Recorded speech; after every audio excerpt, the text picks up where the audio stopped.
Hello दोस्तों, welcome my YouTube channel Krishna Rawat में आपका स्वागत है। दोस्तों, मैं अभी अपने गांव पहुंच चुका हूं। हमारे गांव में भागवत हो रहा है। भागवत का दूसरा दिन है। अभी ये 1:30 बजे से स्टार्ट होगा। तब तक मैं भागवत की गद्दी आप लोगों को दिखाता हूं। दोस्तों, ये है भागवत की गद्दी। यहाँ पे व्यास जी हमारे 1:30 बजे आएंगे। आप वीडियो में बने रहे और भागवत का आनंद ले। मैं आपको पूरा भागवत दिखाने की कोशिश करूंगा। आप वीडियो में बने रहे, अंत तक वीडियो को देखिए। देवता विषमय देवा देवता बृहस्पति देवतेतरो देवता वर्णो देवता देवो शान्तिरन्तरिक्षं शान्तिः पृथ्वी शान्तिरापः शान्तिरन्तरिक्षं शान्तिः वनस्पतयः शान्तिर्विश्वे देवाः शान्तिर्ब्रह्म शान्तिः सर्वगुण शान्तिः शान्तिरेव शान्तिः श्यामा शान्तिरेः। ओम नमोस्तुते व्याससारवते कुल्लारविन्दाय तपस्विने तया भारत। हे भोले शंकर, जिसने अमर कथा सुन ली, क्या उसको आप मार पाओगे? बस भगवान शंकर ने सुना, चुपचाप वहां से और कैलाश पर्वत की ओर चले गए। बोले शंकर भगवान की जय। महाराज 12 वर्ष तक रहे सुखदेव।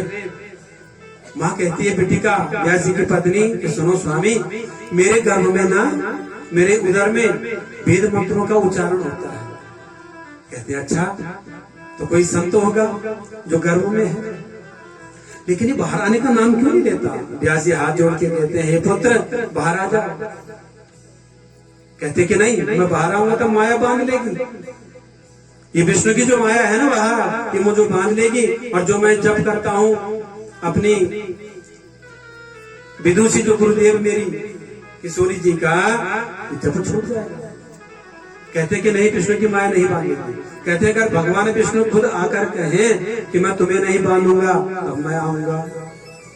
भगवान विष्णु को आना पड़ा। कहते हैं बेटा, अपनी मां को तंग मत करो। जिस गर्भ की बुराई होती है, उस गर्भ को मंदिर बना दिया भगवान सुखदेव ने। ऐसा संत, ऐसा नैष्ठिक ब्रह्मचर्य सुखदेव का। सुखदेव ने कहा ठीक है, विष्णु जी ने कह दिया, और तुरंत बाहर आ गए महाराज। जैसे बाहर आए और दिगंबर अवस्था में बाहर आते ही और सीधा चल पड़ा। ऐसा पुत्र होता है किसी का क्या, कि गर्भ से आते ही चल पड़ा? ऐसा विचित्र संत, ऐसा बीती राग संत, जिसमें कोई राग नहीं, द्वेष नहीं, ईर्षा नहीं, मोह नहीं, लोभ नहीं। कौन माँ कौन पिताजी कुछ पता नहीं। चल पड़ा बन को संन्यास लेने के लिए, क्योंकि कथा सुन रखी है गर्भ में। आहा, पीछे से पुत्र, आगे से पुत्र, पीछे से पिता जा रहे हैं।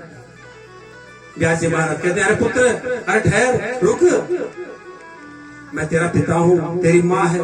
12 वर्ष के बाद आएगा, मैं भी चला गया। सुखदेव जी कहते हैं, सुखदेव जी कुछ उत्तर नहीं देते। मन में सोचते हैं कि पहले कह रहे कि तुम्हें माया नहीं बांधेगी, और अब मुझे बुला रहे हैं, ये माया ही तो है।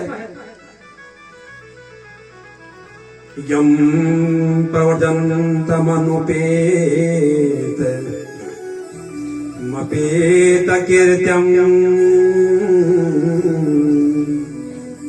द्वैपायनो विरह का तर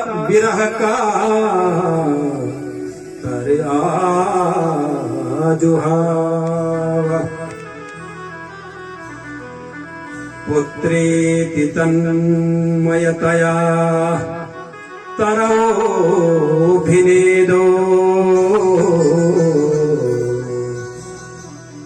तं सर्वभूत हृदयं मुनिमानतोस्मि।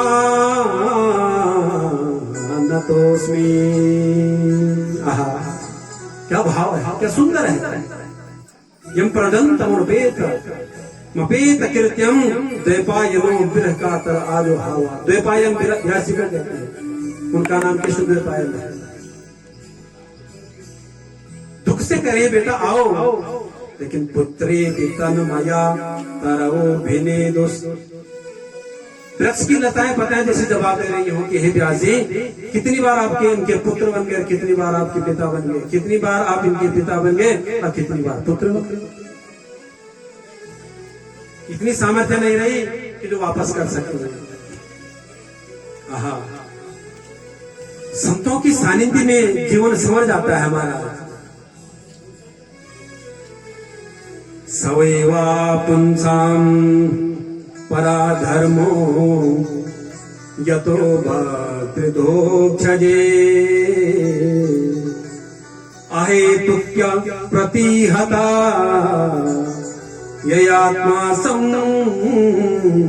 प्रसीदते। आचार्य सूत जी सौनकादीशों से कहते हैं, हे शिष्यों, तुमने 6 प्रश्न किए थे ना। अब जो पहला प्रश्न था, मानव के लिए परम धर्म क्या है, उसको सुनो। सूत जी उत्तर दे रहे हैं कि मनुष्य के लिए सर्वोत्तम परम धर्म क्या है कि भगवान श्री कृष्ण गोविंद के चरणों के प्रीति करना, एक दूसरे पे दया करना, प्राणी मात्र पे दया करना, करुणा करना, एक दूसरे के भाव को समझना, ये धर्म है। इससे बढ़कर कोई धर्म नहीं है। आप बहुत से मंदिरों में जाओ, पूजा करो, सुबह से बैठे हो पूजा कर रहे हो और शाम को आपने उपवास तोड़ा और मदीना पान कर दिया, ये अधर्म है। आपने सुबह से पूजा की और किसी को अशब्द बोल दिया, ये अधर्म है।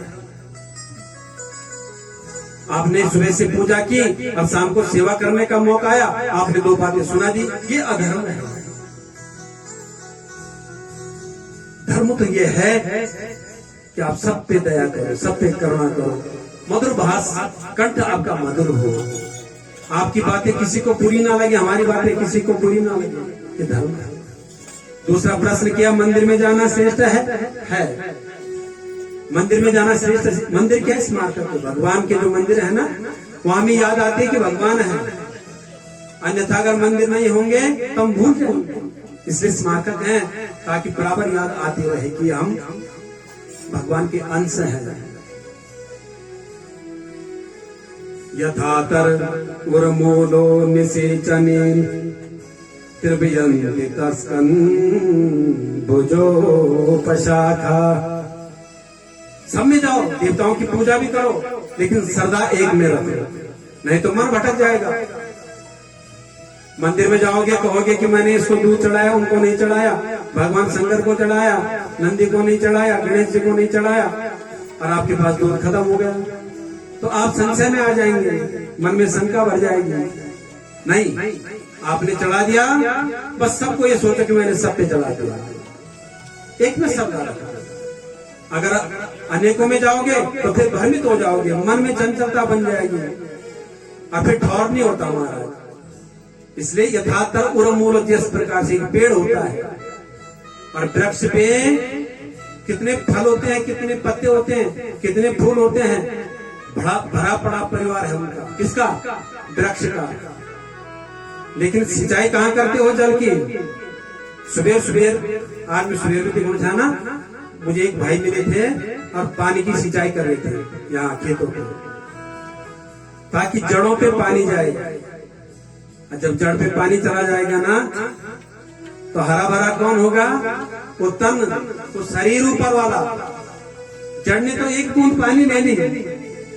ऐसे ही मूल गोविंद है, नारायण है। नारायण की पूजा कर दी, सब फलित, सब पुष्पित, सब फलित, हरा भरा वृक्ष रहता है। पैपों से हम पानी, किसी पे पानी अगर हम सिंचाई करें तो वृक्ष के ऊपर से थोड़ी करते हैं, जड़ पे करते हैं।